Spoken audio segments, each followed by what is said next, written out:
So, welcome to Northern Powerhouses, our business success stories series of interviews, where we discuss with local business leaders their backgrounds, their successes, and their challenges, and what's really driving them forwards.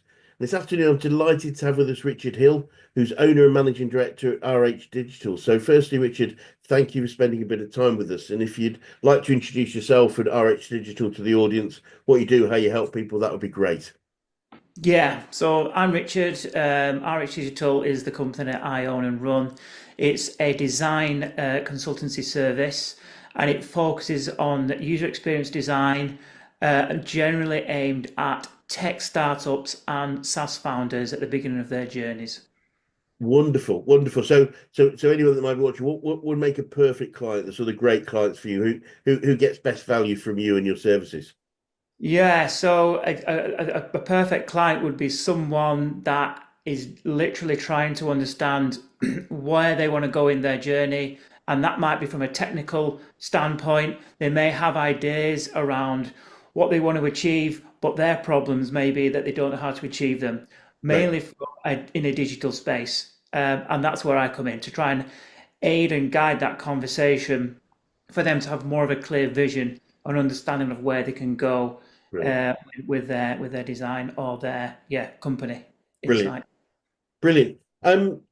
Look, if we start looking backwards a little bit about you, if you tell us a little bit about your background, how you got into business, and why this particular one for you. Yeah, well, going right back to the start, my main interests have always been creative. So it's always been in the design or the art space, and that's where the passion has kind of come from it originally. Early on when kind of in the days of studying and going to university, exploring design was always a passion, and going from that it's been going into more of the digital space from there. So it's using what I like to create and making more of that online, really. So it's kind of it's come from the passion of art and design is it originally where it's all started. Brilliant. And so, when you is this what you foresaw for yourself as a when you were growing up, or did you have other goals and plans at that point?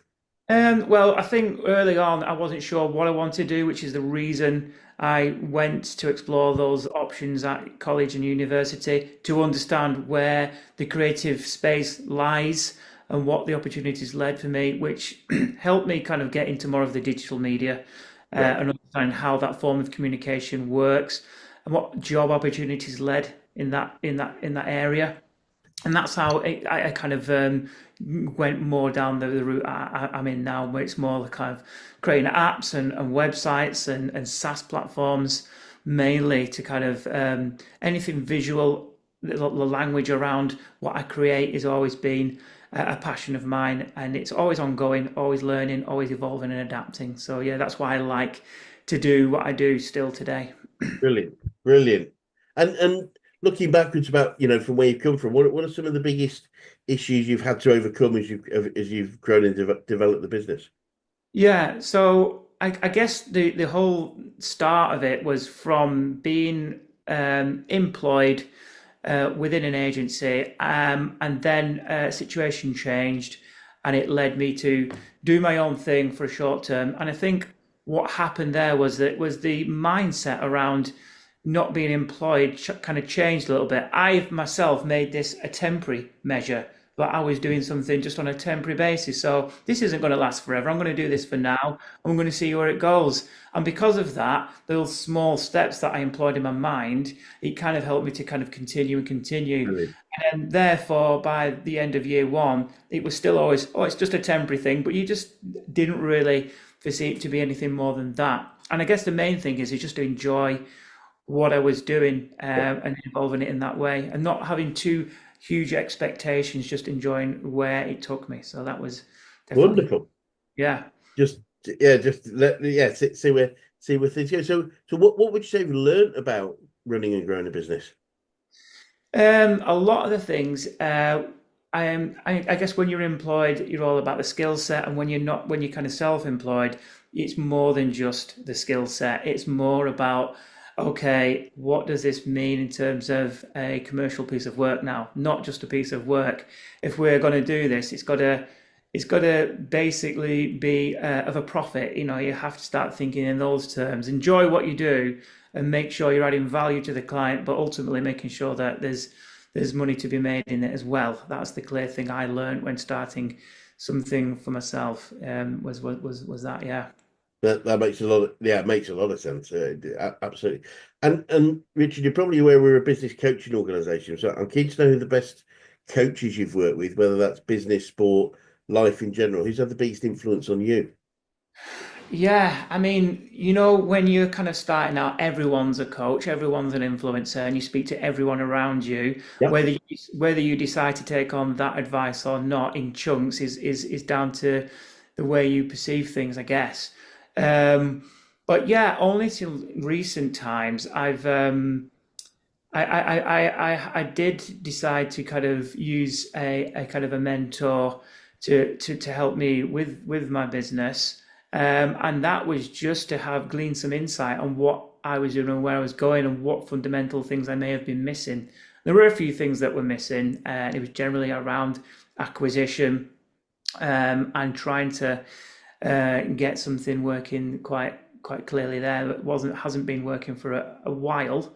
And I guess it's still not 100% fixed either. And that's something I always need to really consider, and that's always been a challenge, I guess. Because once you're doing the work, you need to concentrate on what the upcoming prospects could be as well. And there's this fine balance Yes, of being in the business and working on the business. absolutely. Yeah, and there are points where you think, maybe I could employ someone. That could be an option. I do outsource elements of my business now and again, but not lots. I do Right. like to kind of, maybe that's something I need to do more of, more outsourcing of elements of my business. Maybe that's something, I do like to have a kind of a clean approach to the way I do things. But yeah, going back to the original question, I have had different coaches to help acquisition, and I've had almost like financial advice in terms of a coach and wealth advice. Great. All of these things, play a part in business as well. So there has been different angles and aspects that I've, pulled upon for that. Yeah. I think it's great that you engage with what support do I need right now, and engage that level, because it's so, it's a bit lonely doing what we do, isn't it? In many ways, Yeah. Yeah. just having someone to bounce ideas off and maybe Yeah. look into a different way is quite valuable.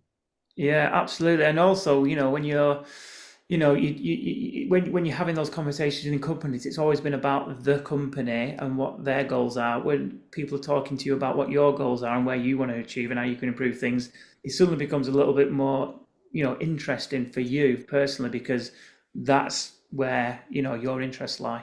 Yeah, bang on. And do you have any favorite quotes or sayings that you find yourself using a lot in the sort of business arena? Yeah, I mean, there's a few cliches. Maybe one from a design standpoint is like simplicity is key in not just design but in business as well. Yep. If you understand what you do, then you've got a better chance of achieving things.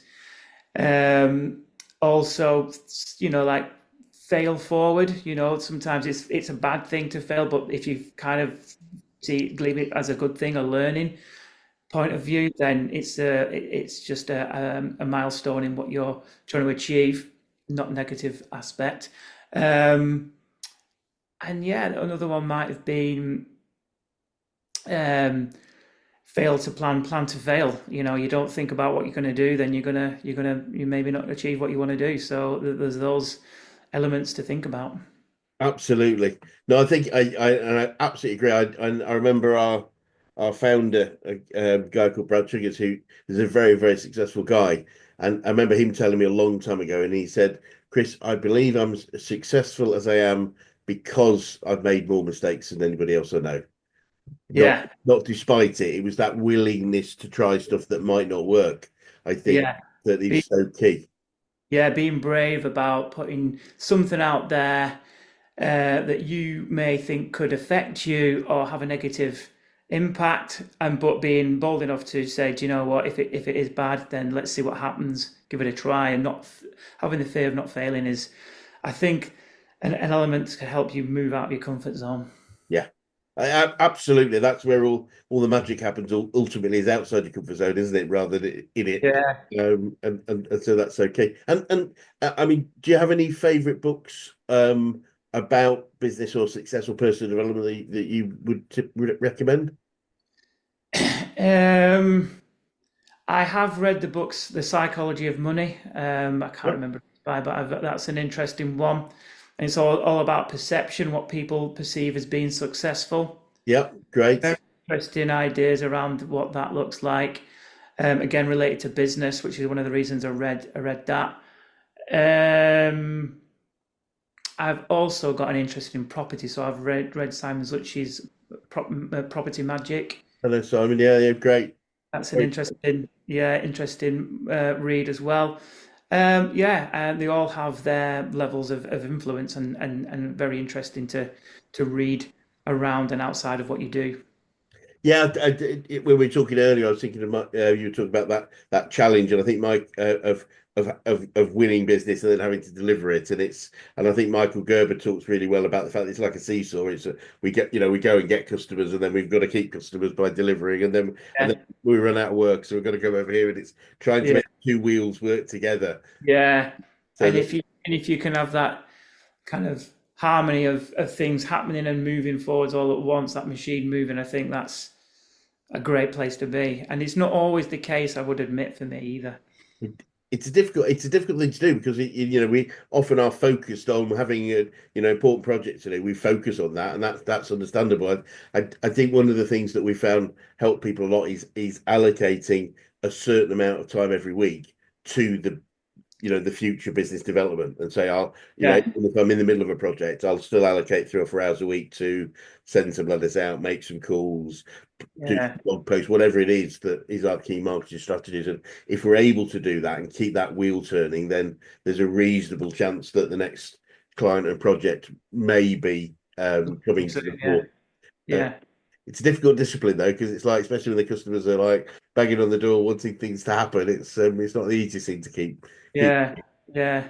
Exactly that. Yeah, you find that something goes quiet, you're chasing something, and when they approve it, it's like, when can we have this done? Suddenly, the timeline's completely shrunk, and it's all kind of putting the pressure to get things done. So it's just a Absolutely. classic. Yeah, Yes, it's all easy going till they need it, and then all of a sudden they need it. I've got to get it done. Yeah, do it Yeah. immediately. It is a challenge, that one.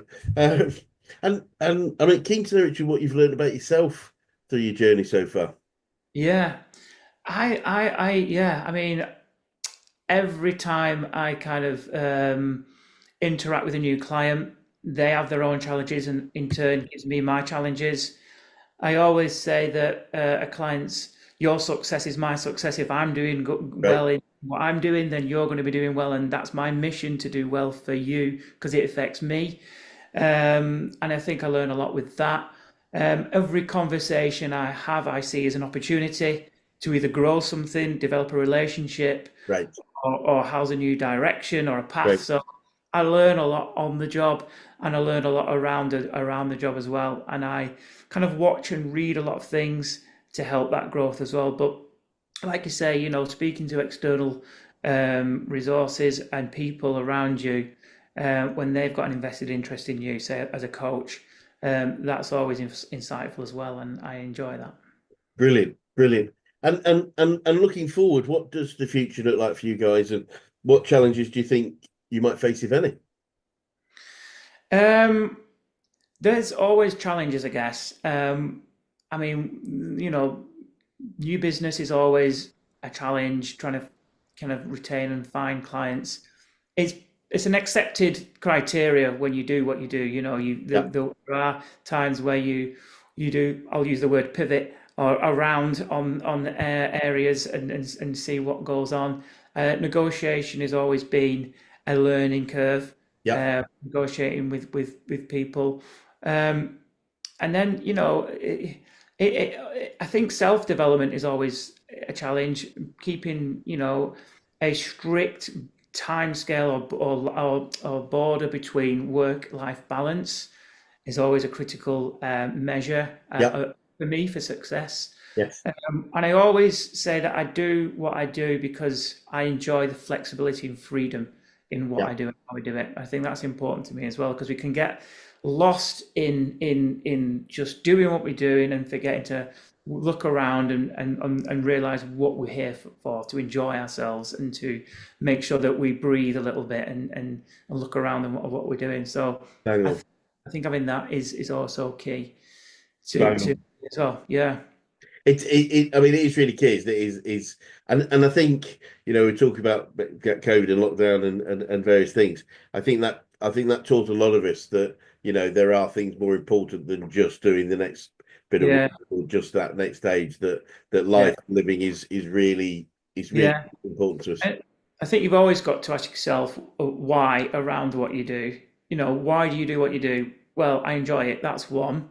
It gives me flexibility and freedom. That's another. Yes, It just opens up, different flexibility ideas. I think that's important. And not yeah, just doing a job and that there's got to be more meaning around it. I think for me. yeah. Well, that makes absolute sense. And I'm keen to know what you'd say to anyone that's thinking of going to business right now. Yeah, I'd say one of the things, and this is something on a Wealth Academy course that I've been on recently, or I still am on, is a lot of it starts with mindset. And, if you were to kind of make or explore and educate yourself with the mindset, then that's going to give you a great basis or grounding to understand where to go next because a lot of people don't do a business because they're probably fearful of security, and that's probably one of the main things. Fear is probably stopping them from doing something. So if you Yeah, can control your mindset a little bit, then maybe that can kind of guide you towards where you want to go.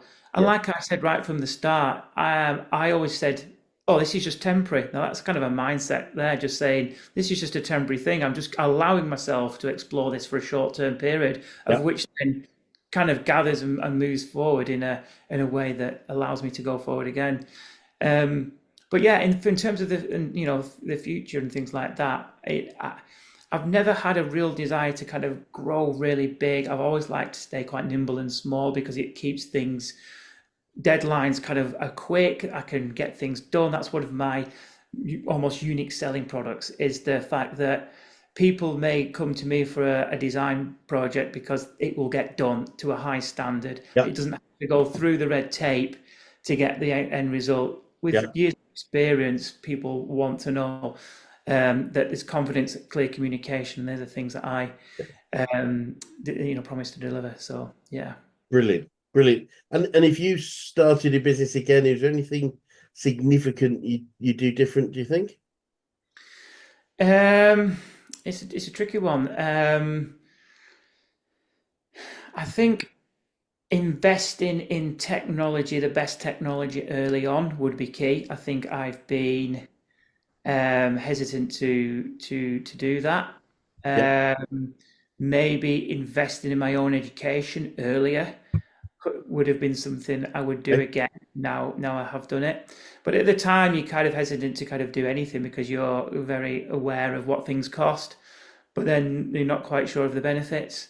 Yeah, I think there are big benefits when you invest in yourself, and it keeps your hunger to develop there. I think when you've yes, got some form of education, the motivation, like you said before, it can be an isolating path that you choose. yes. So why without without hesitation, I wanted to do this podcast Good man. just because I just love the idea of collaborating and communicating. Yeah, It's the core of what I do. So yeah, I think having that is also a key thing to do.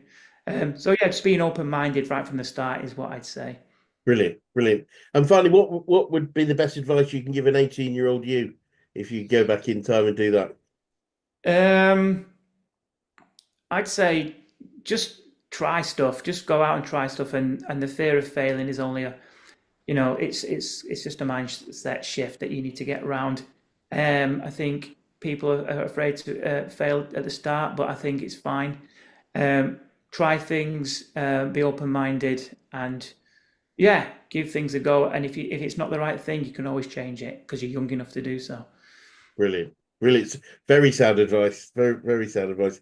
Uh, Richard, it's been really, really fascinating talking to you, and be great. It'll be great to swing by another 6 to 12 months and just see what what developments have gone on with you. But for now, if anyone that's watching that would like to get in touch with you or your business, what would be the best way to do that? Yeah. So if you'd like to get in contact, the best place to go is rhdigital.co.uk, or my email address is mail@rhdigital.co.uk. Go on there, have a look around my website, and yeah, get in touch. Brilliant, brilliant. Well, say thank you so much for today. It'd be great to catch up again in the future. But so yeah, yeah. For now, thank you so much. Yeah, cheers. Thanks, Chris. Thank you.